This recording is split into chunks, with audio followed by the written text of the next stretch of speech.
Tony Bellew is in the best form of his career. He's produced back-to-back knockout wins over David Haye, and he's on an emotional high right now. He feels like he's peaking. He feels like he's faster, hitting harder, and his ring IQ is at the best it's ever been. And I would tend to agree with that. So if there's ever a chance for Tony Bellew to beat one of the top 5 pound-for-pound fighters in the world, it's right now. He has upset the odds multiple times. He has proved people wrong several times in his career.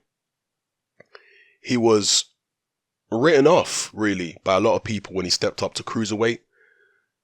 People saw him get stopped by Adonis Stevenson and said, it's going to be even worse for him at cruiserweight. Those guys hit harder. People questioned his punching power when he was a light heavyweight. They didn't really give him the benefit of the doubt and say, well, maybe he's weight drained at light heavy. A lot of people didn't know about Tony Bellew's amateur reputation. I did talk about it many times over many years, that Bellew had a reputation as a tremendous puncher in the amateurs. And in the amateurs, he fought at 200 pounds. Heavyweight, which is the equivalent of cruiserweight as a professional. So people dismissed all that, or they didn't know about it. And even when he had the rematch with Cleverly, people were not impressed.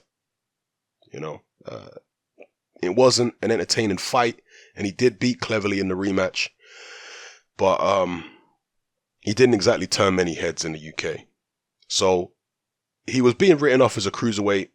When he went into his fight against Olunga Makabu for the vacant WBC cruiserweight title, he was the underdog in the eyes of a lot of people.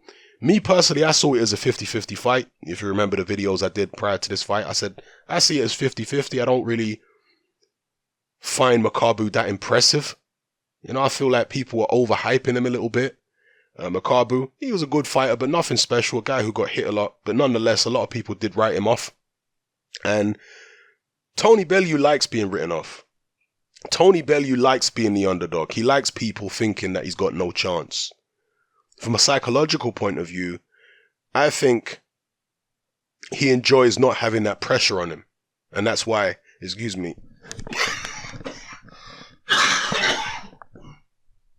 Sorry, people. I'm a bit ill here. You might be able to hear it in my voice.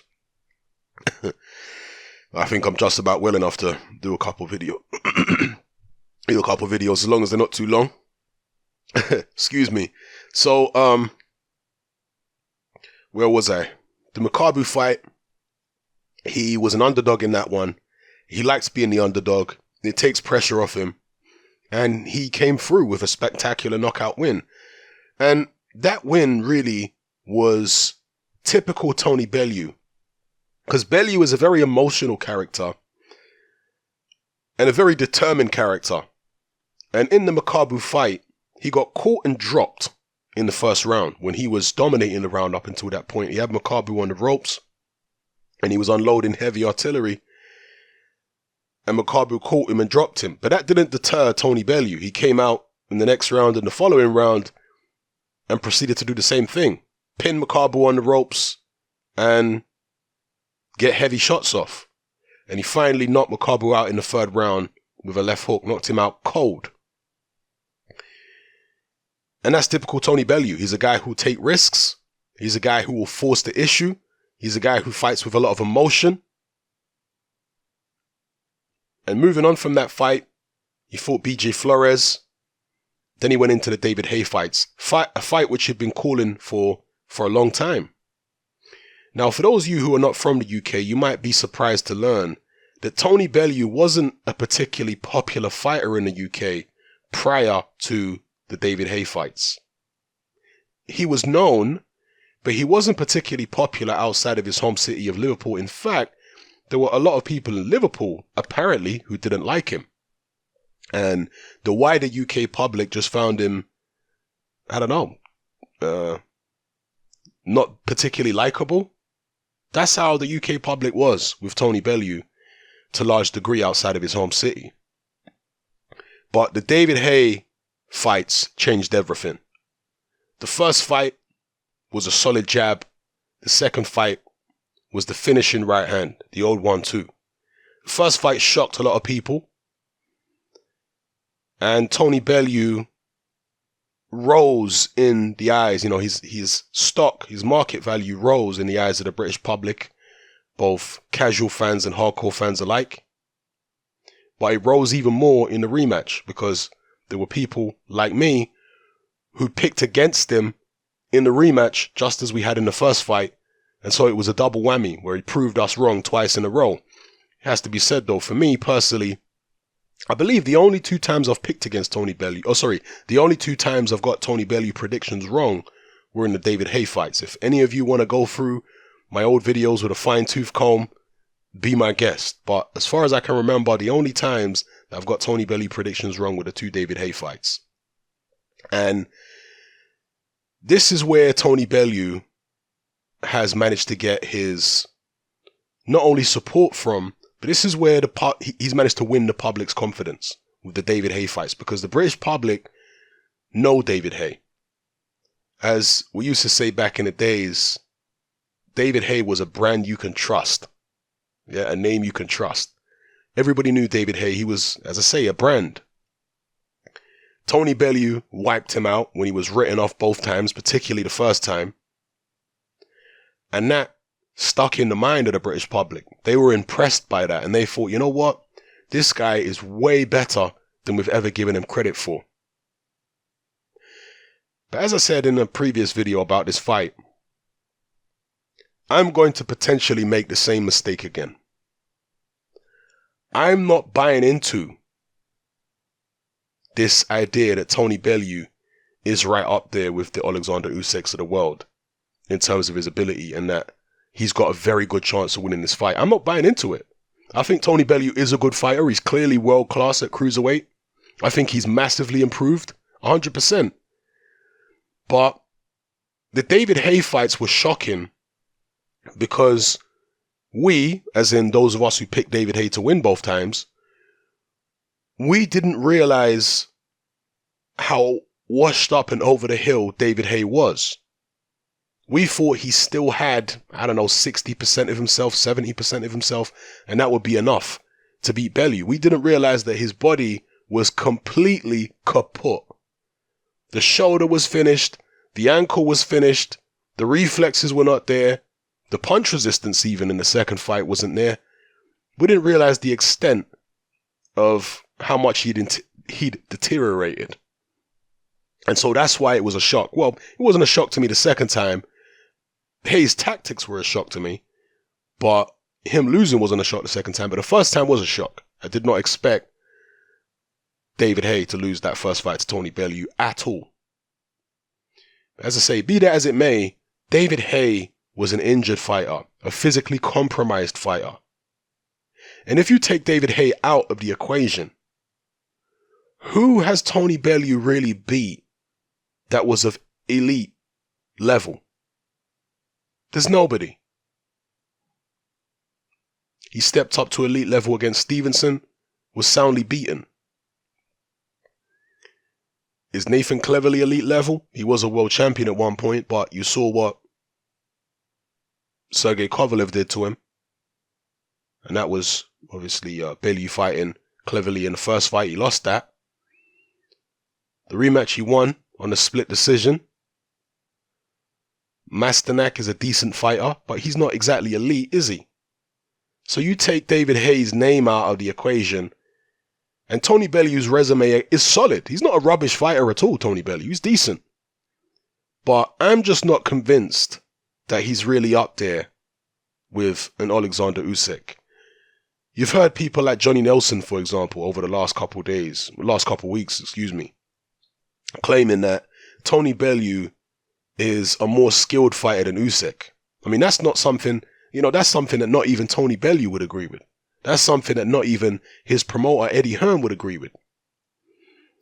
Johnny Nelson seems to think that Usyk is more athletically gifted than technically gifted or strategically gifted.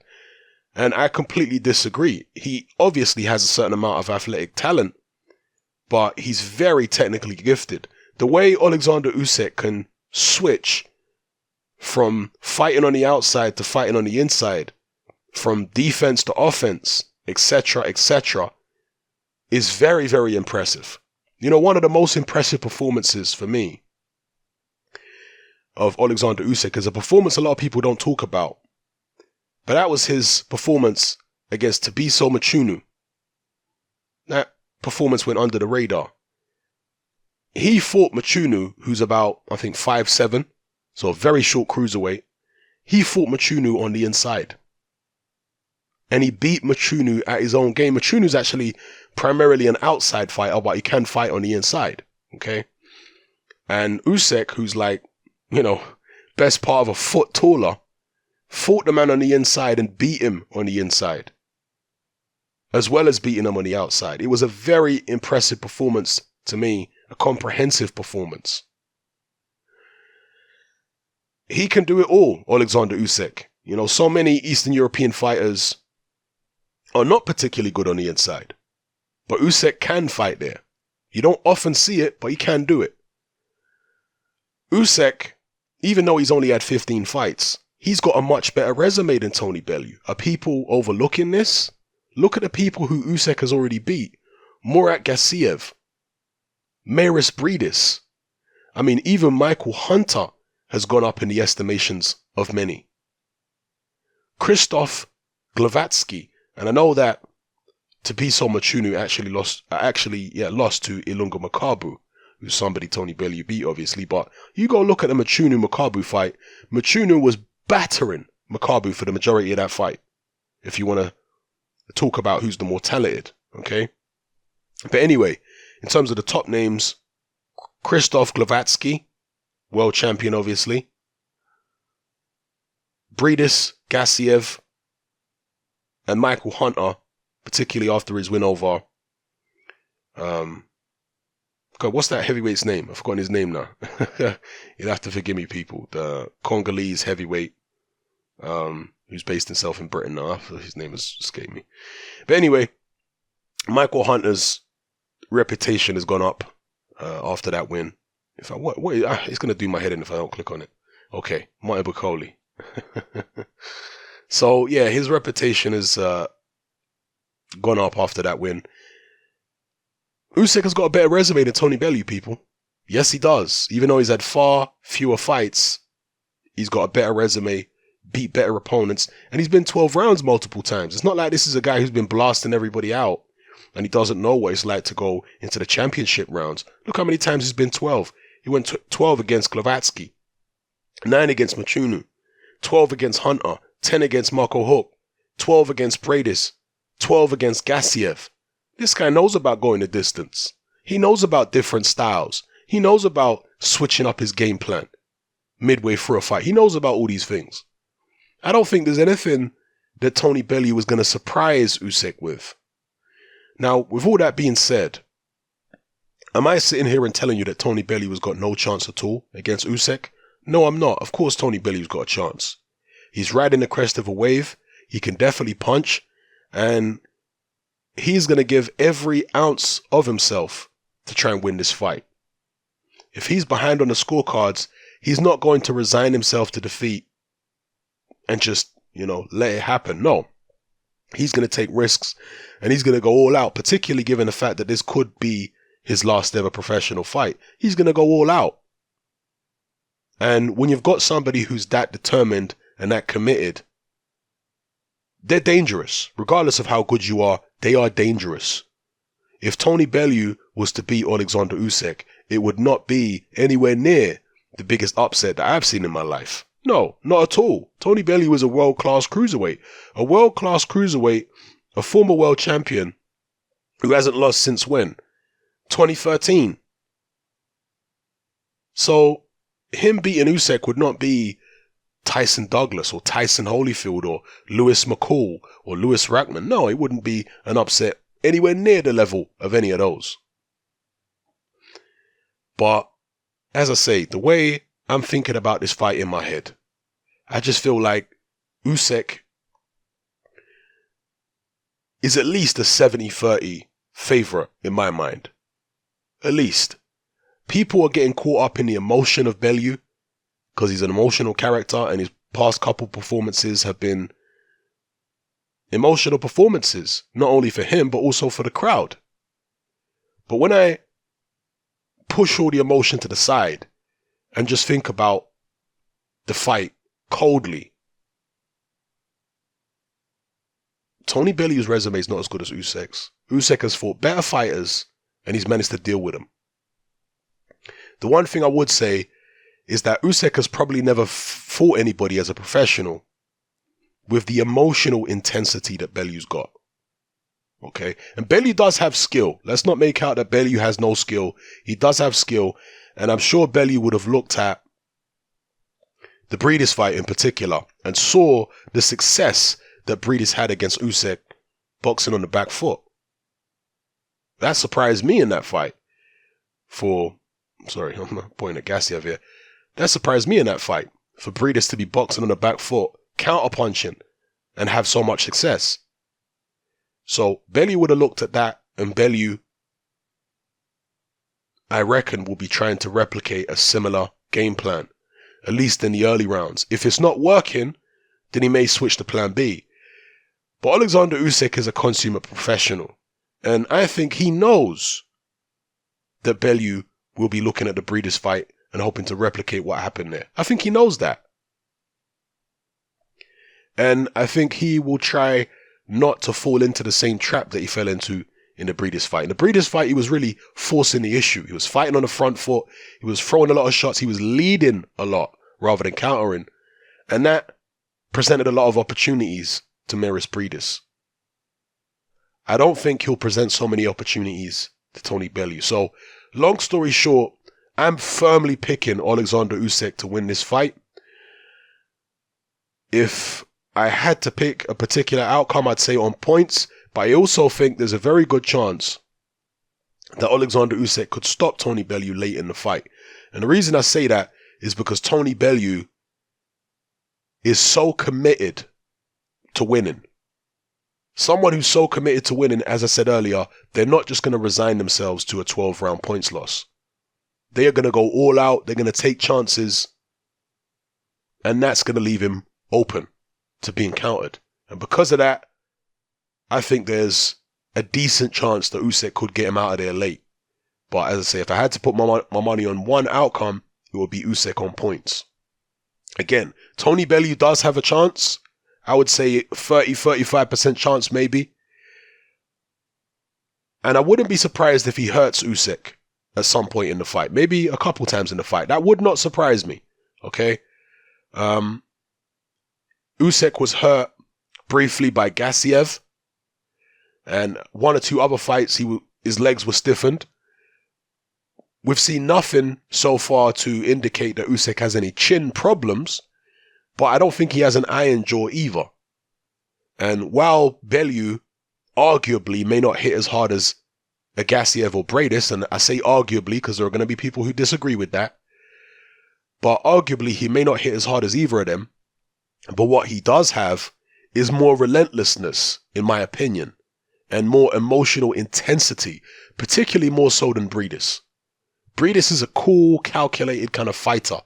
Tony Bellew is a fiery, passionate fighter. So whereas Breidis hits extremely hard, he doesn't really commit a lot of the time when he's in fights. You know, he doesn't commit to the point where he's like, it's you or me. It's my face or yours. Let's do it. That's not really Breidis. But that is Tony Bellew. He will just throw down the gauntlet and say, let's go. Let's have it out in the middle of the ring now. It's my face or yours. He will gamble like that. We've seen it many times. And when you're dealing with somebody like that, they are dangerous. There is the chance that Tony Bellew could get to Usyk and just overwhelm him. There is that chance. But I think that chance is fairly slim. As I say, a 30-35% chance maybe at best in my mind. And I'm picking Oleksandr Usyk to win this fight. We'll see if Tony Bellew once again proves me wrong and has egg on my face. If he does, maximum respect to the guy. If Tony Bellew wins this fight, I think we're going to have to say that Tony Bellew is probably the most improved fighter in the whole of boxing. Seriously now. This guy went from losing to Nathan Cleverly, getting knocked out by Adonis Stevenson, struggling in some fights at cruiserweight, to beating one of the top 5 pound-for-pound fighters in the world and the undisputed cruiserweight champion. There's no dispute that Usyk is the number 1 right now. He has all the belts. So for Tony Bellew to beat this man at this point, you'd have to say this is the most improved fighter in the whole of boxing, Tony Bellew. And it would be definitely the pinnacle of his career and a great way to bow out if he actually stuck to that. So yeah, we'll see if Tony Bellew can prove me and many other people wrong again. Maybe he will. We'll find out tomorrow night. Let me know what you guys think in the comment section below. It's happening. I'm out.